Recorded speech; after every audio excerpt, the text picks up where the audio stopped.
Thank you. நிறைய பேர் நான் தேங்க்ஸ் சொல்லணும். கேஜிஆர் சார், அப்புறம் வந்து டேரக்டர் சார், எல்லாருக்கும் வந்து ஒரு பெரிய நன்றி சொல்லணும். தேங்க்யூ.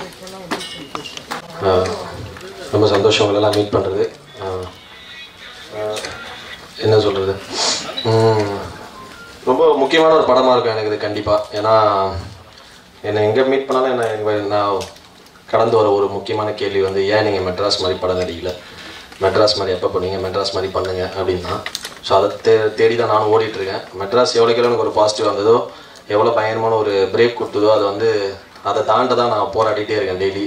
ஸோ அதுக்கடுத்த தொடர்ந்து எங்கள் நண்பர்களுக்கு படம் பண்ணோம். சில படங்கள் நல்லா போச்சு, சில நல்லா போகல. ஸோ அப்படி இருக்கும்போது திடீர்னு ஒரு நாள் சர்ஜுனை நான் கூப்பிட்டு, நானும் ஒரு சர்ஜுனாவும் ஆல்ரெடி எச்சரிக்கையில் ஒர்க் பண்ணுறாங்க. ஸோ அன்ஃபார்ச்சுனேட்லி அது நடக்கலை. அது நான் ரொம்ப அடிக்கடி ஒரு ஃபீல் பண்ணியிருப்பேன் ஃபோன் பண்ணி, நான் மிஸ் பண்ணிட்டோம் அப்படின்னு. ஸோ இந்த மாதிரி திடீர்னு இந்த கேரக்டர் கூப்பிட்டு, இந்த மாதிரி ஒரு கேரக்டருக்கு நீங்கள் பண்ணுறீங்களா அப்படின்னு கேட்டார். கண்டிப்பாக பண்ணுறேன் அப்படின்னாலும் அப்புறம் தான் சொன்னார். அதுக்கப்புறம் சொன்னோடனே சூப்பராக இருந்தது. மோர் தென் ஹாரர் ஃபிலிம், அதில் வந்து ஒரு செம எமோஷனலான ஒரு ஆங்கிள் இருந்தது. ஸோ பயங்கர இது அதே மாதிரி என்னோட லுக் அண்ட் ஃபீல் அவர் வந்து ஒரு ரெஃபரன்ஸ் வச்சுருந்தார். அதை பார்த்தோன்னே சரி ஓகே இது நமக்கு பயங்கரமாக இருக்கும், இது வந்து பண்ணால் எப்படி இருக்கும்னு சொல்லிட்டு ஒரு லுக் டெஸ்ட்லாம் பண்ணோம். ஸோ எல்லாமே பார்த்தோன்னே ரொம்ப பாசிட்டிவாக இருந்தது. அப்புறம் ரொம்ப பிடிச்சிருந்தது. அதுக்கப்புறம் கடைசியாக தான் சொன்னார், இந்த ரோலுமே அவங்க எல்லா கதைலாம் சொல்லி முடிச்சுட்டு தான் சொன்னார், நீ இன்னொரு விஷயம் நான் சொல்கிறேன் அப்படின்னாரு. அப்போ தான் சொன்னார், இந்த மாதிரி இந்த ரோலுமே நயன்தாரா மேம் தான் பண்ணுறாங்க அப்படின்னாரு. So first thanks to Sarjun for considering me for this role. அப்புறம் கேஜிஆர் ஸ்டூடியோஸ், அப்புறம் நயன்தாரா மேம், அப்புறம் பயங்கரமான ஒரு சாங் கொடுத்துருக்க சுந்தரமூர்த்தி, அப்புறம் எங்கள் கேமராமேன், எடிட்டர், எல்லாருக்குமே கோஆர்டிஸ்ட் நிறைய பேர் நடிச்சிருக்காங்க இந்த படத்தில். ஸோ எல்லாருக்குமே என்னோட நன்றி. கண்டிப்பாக இது என்னோட கெரியரில் ரொம்ப முக்கியமான ஒரு படமாக இருக்கும். தொடர்ந்து நல்ல படம் பண்ணுறதுக்காக போராடிட்டே இருக்கேன், ஓடுவேன். Thank you so much. மகிழ்ச்சி. வணக்கம். ஸோ நிறைய பேருக்கு நிறைய கேள்விகள் இருந்திருக்கும். இந்த லாஸ்ட் ஒரு 3-4 days நான் நிறைய இன்டர்வியூஸ் அட்டன் பண்ணேன். அண்ட் இப்போ கூட வெளியே ஒரு பிரிண்ட் மீடியா கூட ஒரு இன்டர்வியூ, அதில் இருந்த கேள்விக்கெல்லாம் அந்த மேகதூதம் பதில் கொடுத்துருக்கோன்னு நினைக்கிறேன். ஸோ இந்த படத்தை வந்து நாங்கள் ஐ திங்க் நான் ரொம்ப ரசிச்சு எடுத்தேன். So especially the black and white portion and Meghadootham song.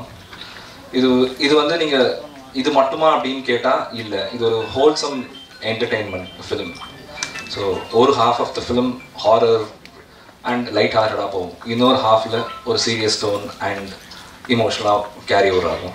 But படத்தை முடிச்சுட்டு வெளியே போகும்போது கண்டிப்பாக நீங்கள் ஏதோ ஒரு விஷயத்தை உள்ளே கொண்டு போவீங்க. வீட்டுக்கு போகும்போது யூ வில் டேக் அவே. முக்கியமாக 2 பேருக்கு தேங்க்ஸ் சொல்லணும். ஒன்று கேஜிஆர் சார், முதல் தடவை கதை கேட்டார், என்கிட்ட கேட்டதுக்கப்புறம் கடைசியாக ஃபஸ்ட் காப்பி வந்து பார்த்தாரு. ஸோ நடுவில் எதுவுமே அவர் என்கிட்ட கேட்கவே இல்லை. என்ன பண்ணுற, எவ்வளோ எடுத்திருக்க, ஸ்கெடியூல் எதுவும் ஒரு வார்த்தை கேட்டது கிடையாது. ப்ரொடக்ஷன் நான் என்னென்ன கேட்டனோ எல்லாத்தையுமே கொடுத்தாரு. ஸோ எனக்கு சார் இன்றைக்கி ஜிப் வேணும், இன்றைக்கி ஸ்டெடி கேமரா வேணும், எனக்கு டபுள் கேமரா வேணும், ஒரு கேள்வி கேட்டதில்லை. எது வேணாலும் எடுத்துக்கோங்க. சம்டைம்ஸ் இல்லை சார் வேணா குறைச்சிக்கலாம்னா, இல்லை பரவாயில்ல உங்களுக்கு ஷார்ட் நல்லா வரணும் எடுத்துக்கோங்க அப்படின்னு சொல்கிற ஒரு ஆள். ஸோ நீங்கள் இப்போ மார்க்கெட்டிங்கே பார்த்துருப்பீங்க. ஸோ பின்னே உதறிட்டு இருக்காரு ஆல்ரெடி ஐராக்கு. அண்ட் நயன்தாரா மேம் 2 கேரக்டர் பண்ணியிருக்காங்க. இதில் 2 கேரக்டருக்கும் எந்த சம்மந்தமே கிடையாது. நார்மலாக டியூவல் ரோல்ஸில் உங்களுக்கு இந்த கேரக்டருக்கும் அந்த கேரக்டருக்கும் ஏதாவது லிங்க் இருக்கும் அப்படின்றது. பட் ஸ்டார்டிங்லேருந்தே இது வந்து கனெக்ஷன் இல்லாமல் பண்ணால் நல்லாயிருக்கும் அப்படின்னு தோணுச்சு. ஸோ கனெக்ஷன் இல்லாமல் பண்ணணும் அப்படின்னா 2 கேரக்டரையும் மொத்தமாக டிஃப்ரெண்ட்டாக காட்டணும். அது ஒரு பெரிய சேலஞ்ச். அண்ட் அந்த சேலஞ்ச் வந்து ஈஸியானது காரணம் அவங்க தான். மேகதூதம் சாங்கில் பார்த்துருப்பீங்க. ஸோ அவங்களோட பாடி லாங்குவேஜ், அவங்க பேசுகிறது எல்லாமே வந்து அந்த இன்னொரு கேரக்டர்லேருந்து டோட்டலாக டிஃப்ரெண்ட்டாக இருந்துச்சு. அது எனக்கு படம் பார்க்கும்போதும் சரி, எடிட்லேயும் சரி, இல்லை சவுண்ட்லேயும் சரி. ஸோ இந்த கேரக்டர் இவங்க தான் பண்ணாங்க அப்படின்றதே பாதி இடத்துல மறந்து போச்சு. ஸோ அதே மாதிரி தான் உங்களுக்கும் இருக்கும். So Airaa will be definitely a good experience. Thank you.